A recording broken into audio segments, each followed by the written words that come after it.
The massive crystal lights hanging from the ceiling made everything sparkle like diamonds.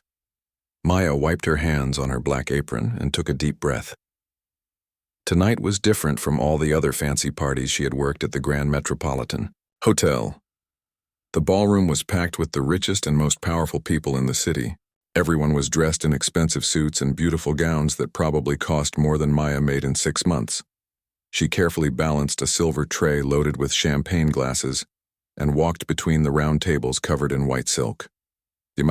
Guests barely noticed her as she refilled their drinks and cleared empty plates. To them, she was just part of the background, like the fancy wallpaper or the marble columns.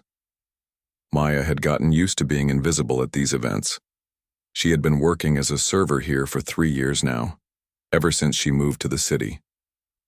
Tonight was the annual charity event for the Children's Hospital. All the important people came to this one: the mayor, famous doctors, business owners, and celebrities. They would eat expensive food, drink costly wine, and write big checks to help. Sick kids. Maya thought it was nice that they wanted to help, even if most of them would forget about it by tomorrow morning. As she moved through the crowd, Maya couldn't help but notice the beautiful grand piano sitting in the corner of the room. It was black and shiny, and the lid was closed. Nobody had played it all evening. The hotel usually hired musicians for these events, but tonight they had brought in a string quartet instead. The 4 musicians had finished their performance an hour ago and were now packing up their instruments. Maya had always loved that piano. Sometimes when the ballroom was empty and she was cleaning up after events, she would sneak over and play a few notes. Her grandmother had taught her to play when she was little, back before everything changed. Grandma Rose used to clean houses during the day, but at night she would play piano at a small jazz club downtown.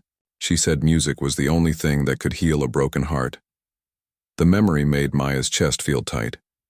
She reached into her apron pocket and felt the folded letter that had arrived 3 days ago. It was another rejection from music school. The 4th one this year. Each letter said the same thing. She was talented, but they couldn't offer her a scholarship and she couldn't afford to pay the full tuition. Maya had been saving money for 5 years, working double shifts and living in a tiny apartment with 2 roommates. She ate simple meals and never bought anything she didn't absolutely need. Every dollar went into her music school fund jar that sat on her kitchen counter. But even with all her savings, it wasn't nearly enough. The schools wanted $40,000 a year, and Maya made barely enough to pay rent and buy food. She watched the rich guests laughing and chatting, their jewelry catching the light from the chandeliers. These people spent more money on one dinner than Maya made in a month. It didn't make her angry exactly, but it did make her wonder what it would be like to never worry about money, to be able to follow your dreams without counting every penny. Maya. "Table 12 needs more wine," called out Jennifer, the event coordinator. She was a nice woman who had always been kind to Maya, but tonight she looked stressed. The hotel's reputation depended on these fancy events going perfectly. "On my way," Maya replied, grabbing a fresh bottle from the bar. She walked over to Table 12, where a group of doctors were discussing a complicated surgery they had performed that morning.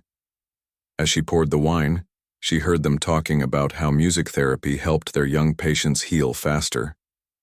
One doctor mentioned that they wished they had more musicians who could come play for the kids. Maya's heart jumped a little. She had always wanted to use her music to help people, especially children. When she was little and scared, her grandmother's piano playing had made everything feel better. Maybe she could do the same for sick kids, even without a fancy degree. The evening continued and Maya kept working, but her mind kept drifting to the piano. She found herself glancing at it every few minutes. It seemed to be calling to her, like it was waiting for someone to bring it to life. The guests were getting louder as they drank more wine, and the conversation was flowing freely. Nobody was paying attention to the quiet girl in the server uniform. Dr. Victoria Chen, the head of pediatric surgery at the hospital, stood up to give a speech about how the money raised tonight would buy new equipment for the children's ward. She was a small woman with kind eyes and graying hair, and when she spoke, everyone listened. Maya had served her table earlier and noticed that she was the only person who had said, "Thank you," and looked Maya in the eye. As Dr. Chen talked about, The brave children fighting serious illnesses, Maya thought about her own struggles. Her problems seemed small compared to what those kids were going through. She was healthy, she had a job, and she had her music. Maybe that was enough. Maybe she didn't need a fancy school to make a difference. The string quartet had finished, packing up and left through the side door. Their absence left the room feeling strangely quiet, even with all the conversation. Maya noticed that several guests kept looking toward the corner where the piano sat silent. It was such a beautiful instrument, and it seemed wrong that it wasn't being used. Maya's shift was supposed to end in 2 hours, but she found herself hoping the evening would last longer. These events always made her feel like she was watching a movie about other people's lives. Tonight, though, she felt more connected to the purpose behind the party. The money being raised would help children who needed hope, and music had always been Maya's way of sharing hope with the world. She thought about her grandmother, who had passed away 2 years ago. Grandma Rose would have loved this ballroom, with its elegant decorations and beautiful piano. She always said that music belonged everywhere, in fancy hotels and small apartments, in hospitals and schools, wherever people needed to feel something beautiful. As Maya refilled another tray with appetizers, she made a quiet promise to her grandmother's memory. Somehow, some way, she would find a way to share her music with the world. Maybe it wouldn't happen the way she had originally planned, but she wouldn't give up on her dream. The piano in the corner seemed to sparkle a little brighter, as if it had heard her silent promise and approved. Dr. Victoria Chen walked toward the small stage at the front of the ballroom, holding her speech notes in one hand and a microphone in the other. The guests began to quiet down, expecting the evening's main presentation about the hospital's new children's wing. But as she tapped the microphone, nothing happened. She tapped it again, harder this time, but still no sound came out. Jennifer, the event coordinator, rushed over from the side of the room, her face pale with worry. She grabbed a backup microphone from the tech booth, but that one was dead too. The sound system that had worked perfectly during the string quartet's performance had suddenly failed completely. "Ladies and gentlemen," Dr. Chen called out, raising her voice as much as she could. But her words barely reached the first few tables. The ballroom was huge, designed to hold 300 people, and without amplification, most of the guests couldn't hear anything. People started talking among themselves, wondering what was happening. Some pulled out their phones to check messages. Others got up to refill their drinks at the bar. The carefully planned evening was falling apart, and Maya could see the panic in Jennifer's eyes as she spoke frantically into her headset, trying to reach the hotel's tech support team. Maya continued serving, but she could feel the tension in the room growing. These important people had paid a lot of money to attend this charity event, and they expected everything to be perfect. The hotel's reputation was at stake, and so was the fundraising goal for the children's hospital. "The backup system is down too," she heard one of the tech workers whisper to Jennifer. "It's going to take at least 30 minutes to fix, maybe longer." 30 minutes felt like forever in a room full of restless guests. Maya watched as people began to look at their watches and whisper to each other. Some were already reaching for their coats. If too many people left early, the hospital wouldn't raise the money they needed for the new equipment. Dr. Chen tried again to address the crowd without the microphone, but it was no use. Her voice just couldn't carry far enough. The elegant evening was turning into an embarrassing disaster, and Maya's heart went out to the kind doctor who cared so much about helping sick children. That's when Maya noticed something that made her breath catch in her throat. In all the confusion, nobody was paying attention to the piano anymore. It sat there in the corner, silent but ready, like it was waiting for someone to remember that music didn't need electricity or microphones to reach people's hearts. Maya's hands started to shake as an impossible idea formed in her mind. She looked around the room at all the frustrated guests, then back at the piano. Her grandmother's voice echoed in her memory. "Music can speak when words fail, Maya. Sometimes the heart hears what the ears cannot." Before she could talk herself out of it, Maya set down her serving tray on the nearest table. Her legs felt wobbly as she walked toward the piano, but something stronger than fear was pulling her forward. Maybe it was thinking about all those sick children who needed new medical equipment. Maybe it was remembering her grandmother's belief that music could heal anything. Or maybe it was just the desperate hope that she could actually help instead of just watching things fall apart. The piano bench was polished wood, smooth under her hands as she pulled it out. Maya had never sat at this particular piano before, only admired it from a distance during her 3 years of working at the hotel. It was much grander than the old upright piano her grandmother had taught her on, but when she lifted the heavy lid, the keys looked exactly the same, white and black, waiting to tell a story. The room was still buzzing with confused conversation when Maya pressed her fingers to the keys for the first time. She didn't start with anything dramatic or attention-grabbing. Instead, she began with something soft and gentle, the way her grandmother had taught her to approach any new piano. Just a simple melody, barely louder than a whisper. But something magical happened in that enormous ballroom. Even though Maya was playing quietly, the acoustics of the room were perfect for piano music. The sound seemed to float through the air, finding its way to every corner, every table, every person who had been growing more frustrated by the minute. One by one, the conversations began to stop. Dr. Chen, who had been standing helplessly at the front of the room, turned toward the piano with surprise and relief in her eyes. Jennifer stopped pacing and stared as the young woman she had worked with for 3 years sat at the piano, like she belonged there. Maya couldn't see most of the room from where she sat, but she could feel the change in the atmosphere. The restless energy was settling into something calmer, more peaceful. People were actually listening, and for the first time all evening, the ballroom felt united instead of scattered. She had chosen to start with Claire de Lune, a piece her grandmother had loved. It was beautiful but not too showy, familiar enough that some people might recognize it, but played with Maya's own gentle interpretation. Her fingers moved across the keys with the confidence that came from years of practice, even though her heart was beating so fast she thought everyone might be able to hear it. Mayor Patricia Williams, who had been checking her phone and looking ready to leave, slowly put the device down and turned to face the piano. She had attended hundreds of these charity events over the years, but she had never seen anything quite like this. A hotel employee had just stepped up to save the evening, and she was doing it beautifully. The businessman at table 8 stopped mid-sentence in his conversation about stock prices. The socialite at table 15 forgot about the text message she had been typing. Even the children who had come with their parents, the lucky, healthy kids who would grow up in privilege, stopped fidgeting and listened to the music with wide eyes.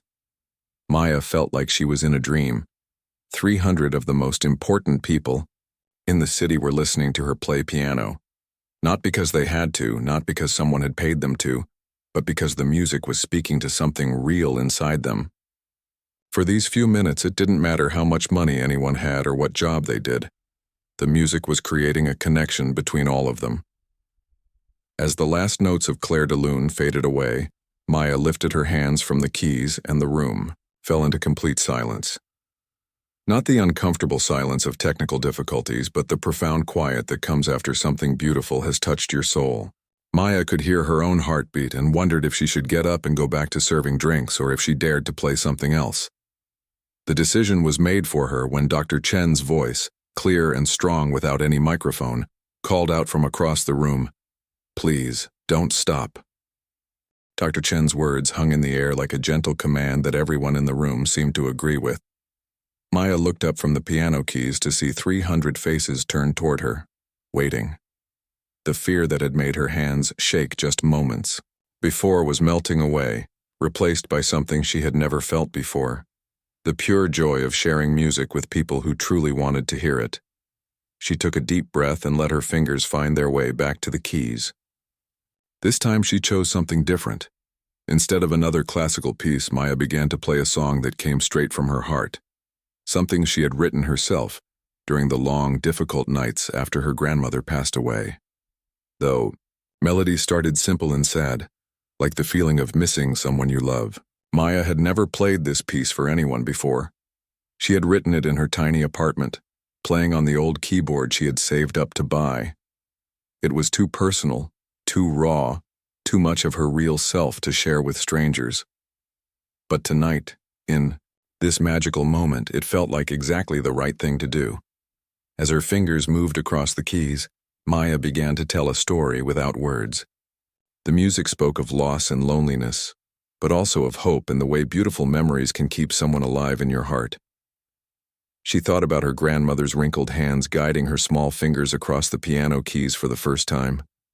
She remembered the smell of vanilla cookies baking, while jazz music played softly in the background. The room was so quiet that Maya could have heard a pin drop. She had worried that her original composition might be too emotional or too simple for such a sophisticated audience. But as she played, she realized that everyone in the room had experienced loss and love and hope. Rich or poor, famous or unknown, everyone understood the language her music was speaking. At table 6, tech entrepreneur James Rodriguez felt tears prick his eyes as the melody reminded him of his late father, who had worked 2 jobs to pay for James's college education. He had been checking his phone constantly all evening, worried about a business deal, but now all of that seemed unimportant compared to the raw emotion flowing from the piano. Dr. Chen stood perfectly still at the front of the room, remembering her own daughter who had died from cancer 10 years ago. The melody Maya was playing could have been the soundtrack to all those nights she had spent in the hospital, holding her little girl's hand and wishing she could take away the pain. She had dedicated her career to helping other people's children, because she couldn't save her own. Maya's music seemed to reach into everyone's chest and touch the places they usually kept hidden. The piece moved through different emotions like chapters in a book. After the sadness came a section that sounded like determination, the decision to keep going even when life gets hard. Then came the part that sounded like gratitude for the people who love us and the beauty that still exists in the world. As Maya played, she thought about all the times she had wanted to give up on her dream. Every rejection letter, every month when she couldn't afford to save any money. Every moment when music school seemed impossible. But sitting here now, sharing her heart with people who were actually listening, she realized that maybe there were different ways to achieve your dreams than the ones you originally planned. The music built to a crescendo that filled every corner of the enormous ballroom. Maya's hands moved with confidence across the keys, playing runs and harmonies that she had practiced 1,000 times alone in her apartment. But this was different from practicing. This was what music was meant for, connecting human hearts, reminding people that they weren't alone in their struggles and joys. Mayor Williams found herself thinking about why she had gone into politics in the first place. It wasn't for the power or recognition, but because she wanted to help make life better for people in her city. Somewhere along the way, she had gotten caught up in meetings and fundraisers and photo opportunities. Maya's music reminded her of the feeling she used to get when she successfully helped a family keep their home or got a new playground built in a neighborhood that needed it.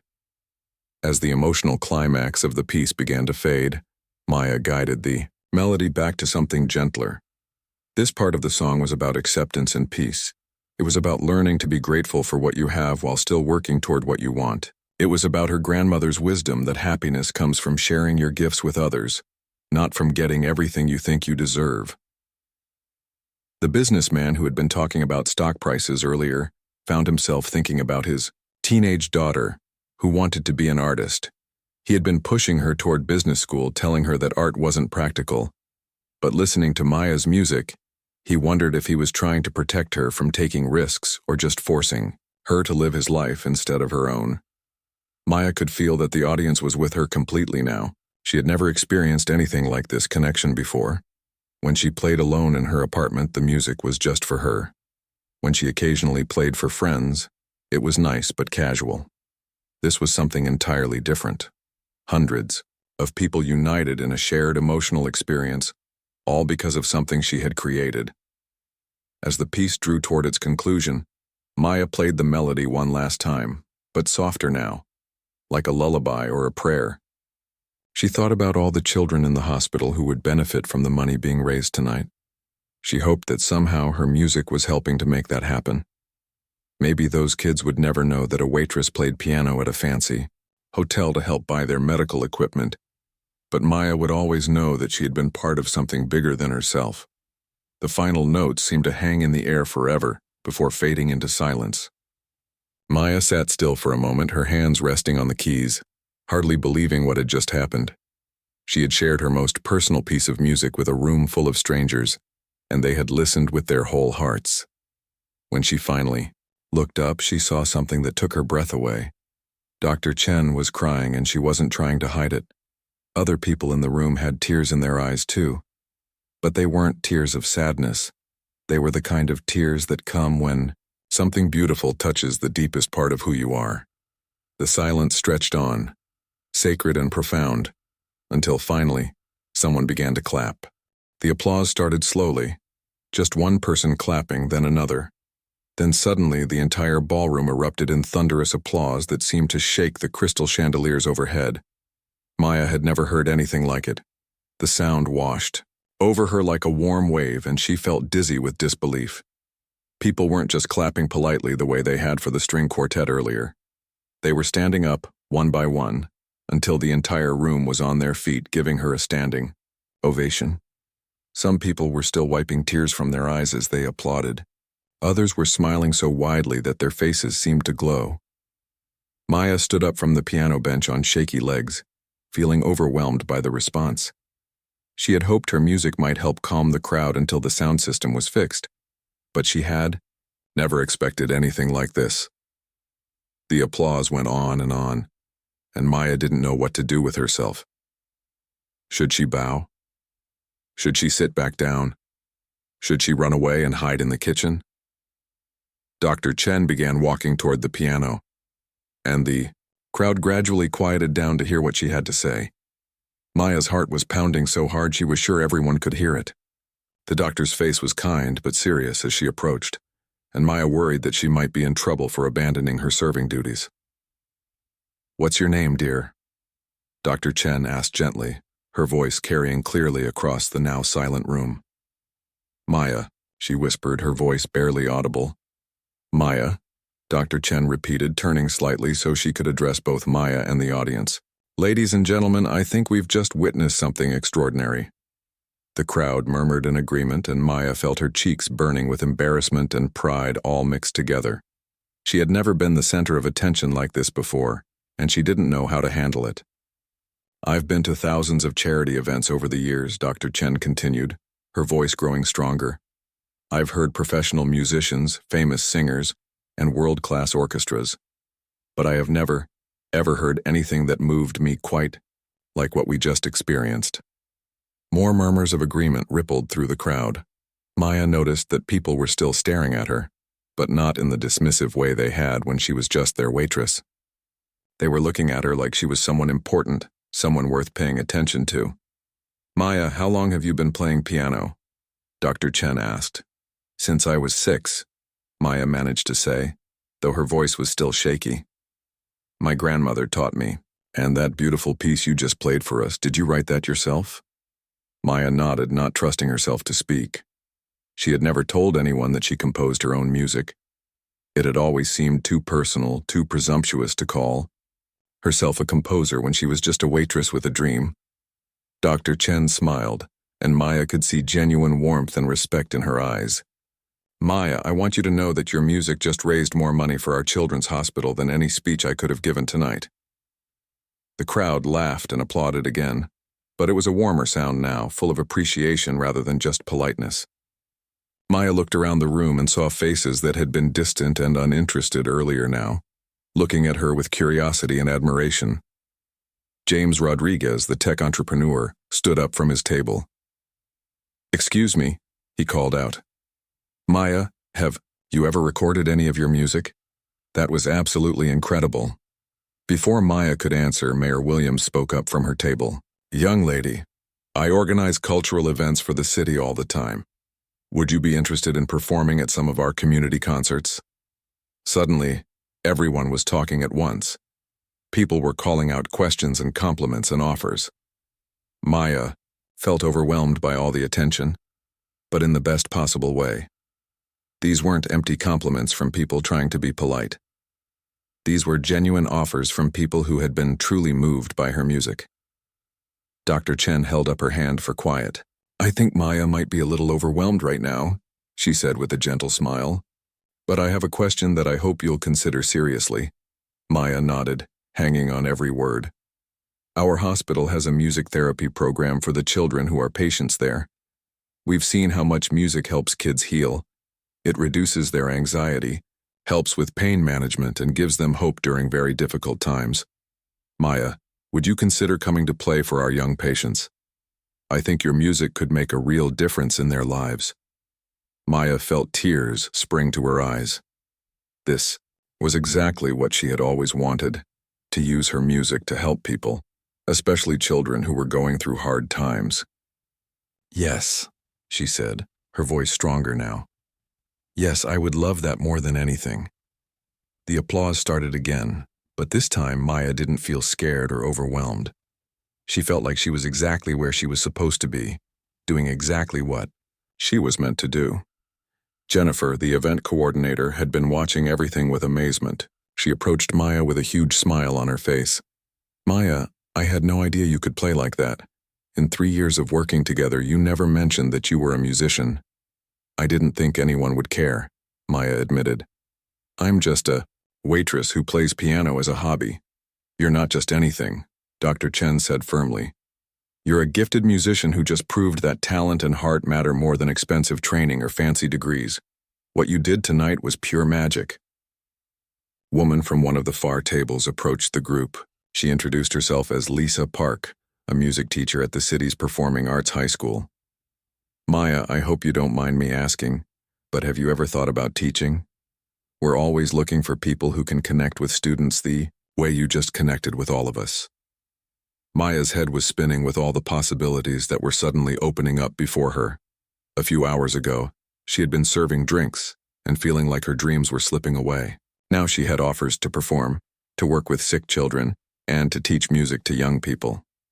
I actually applied to music schools, Maya found herself saying, but I couldn't afford the tuition, and I didn't get any scholarships. Dr. Chen and several other people in the crowd exchanged meaningful looks. Maya, the doctor said slowly, I think that might be about to change. Before Maya could ask what she meant, a distinguished older man approached the group. Maya recognized him as Jonathan Hayes, one of the wealthiest philanthropists in the city. He was known for supporting arts education and had donated millions of dollars to help young people pursue their dreams. Young lady, he said, extending his hand to Maya, that was one of the most moving performances I've ever heard. I'd like to talk to you about funding your music education, if you're interested. Maya felt like the room was spinning. She reached out to shake his hand, hardly believing this was really happening. Sir, I don't know what to say. Just say yes, Dr. Chen encouraged her. You've earned this, Maya. Your talent deserves to be nurtured and shared with the world. Maya looked around at all the faces watching her expectantly. Dr. Chen with her kind eyes. Mr. Hayes with his generous offer. The mayor and the businessman and the teacher, and all the other people who had been touched by her music. For the first time in years, she felt like her dreams weren't just possible. They were actually coming true. 6 months later, Maya stood backstage at Carnegie Hall, her hands trembling as she listened to the orchestra warming up. She still couldn't quite believe this was real.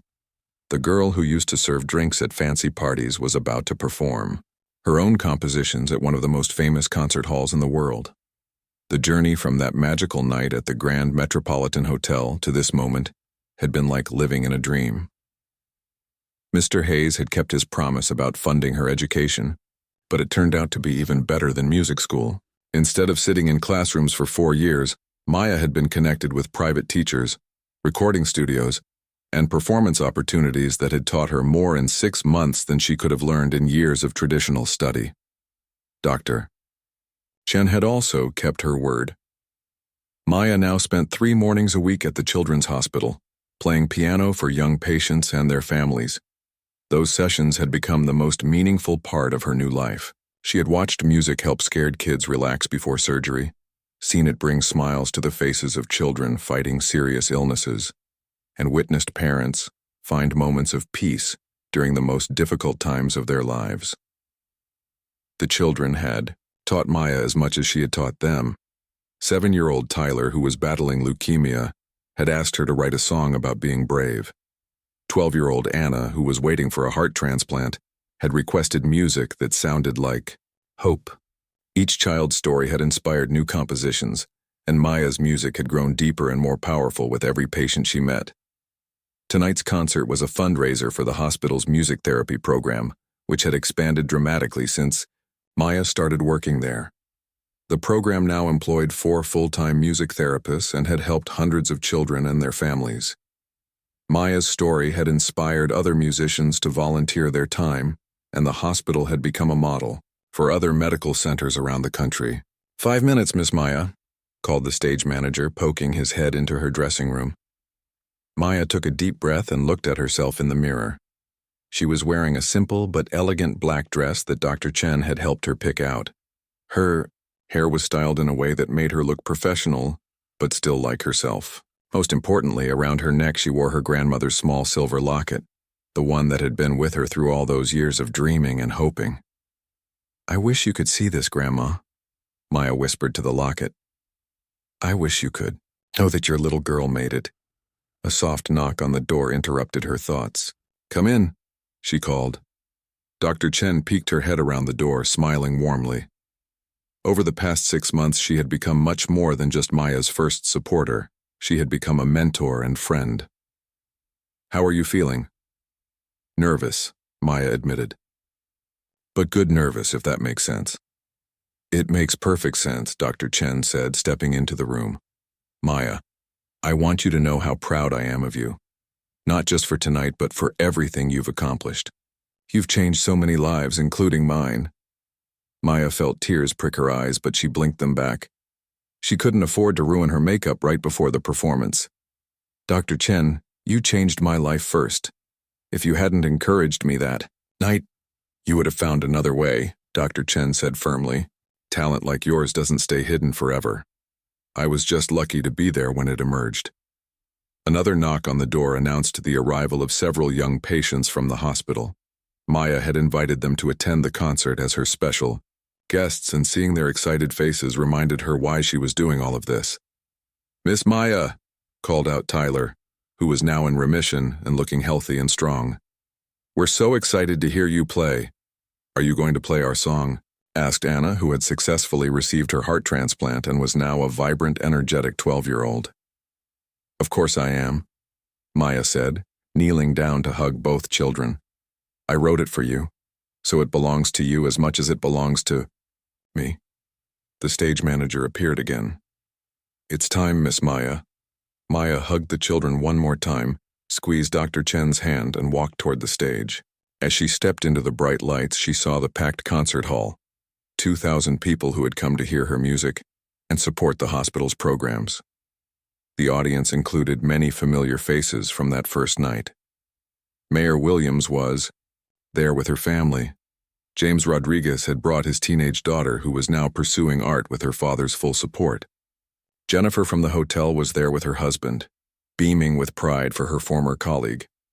But Maya also saw new faces, music lovers who had heard her recordings, families who had been touched by the hospital's music therapy program, and children who dreamed of becoming musicians themselves. In the front row, she spotted several current hospital patients with their families, including some kids who were too sick to leave their beds, but had made special arrangements to attend. Maya sat down at the beautiful grand piano that had been donated specifically for tonight's concert. It was similar to the one at the hotel where her journey had begun, but this one had a small plaque that read, "In honor of Maya Rodriguez and all the healing power of music." She began with the piece she had played that first night, the composition about loss and hope that had started everything. But now, 6 months later, she played it with new confidence and deeper understanding. She had learned that music wasn't just about technical skill or formal training. It was about connecting with people's hearts and reminding them that they weren't alone in their struggles. As the familiar melody filled Carnegie Hall, Maya thought about how much her life had changed. She was no longer a waitress with impossible dreams. She was a professional musician, a music therapist, and a composer whose work was making a real difference in the world. But more than any title or achievement, she was someone who had learned to share her gifts with others, just as her grandmother had always encouraged her to do. The audience listened in complete silence, just as they had that first night. But this time Maya wasn't surprised by their attention. She had learned to trust in the power of her music and the connection it could create between people from all walks of life. When the last note faded away, the applause was thunderous. But Maya barely heard it. She was thinking about all the children she would play for next week, all the families who would find comfort in her music, and all the dreams that were still waiting to come true. As she stood to take her bow, Maya saw Dr. Chen in the audience wiping away tears just as she had 6 months ago. Next to her sat Mr. Hayes, the philanthropist who had believed in Maya's potential. Behind them were the hospital staff members who had become like family, and scattered throughout the audience were the children whose courage and hope had inspired so many of her compositions. Maya had learned that sometimes the most important moments in our lives don't announce themselves with fanfare. Sometimes they come disguised as ordinary evenings when we make the choice to step up, speak out, or share our gifts with the world. That night at the hotel, she had simply been trying to help solve a technical problem.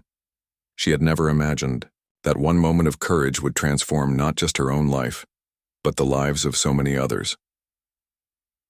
As the applause finally died down and Maya prepared to play her next piece, she thought about all the other people in the world who might be waiting, tables or working jobs that don't reflect their true talents. She hoped that her story might encourage someone else to take a chance, to believe in themselves and to remember that it's never too late for dreams to come true. The music began again, flowing from Maya's heart through her fingers to fill the concert hall with hope, healing, and the reminder that sometimes the most beautiful transformations begin with a single step toward the piano.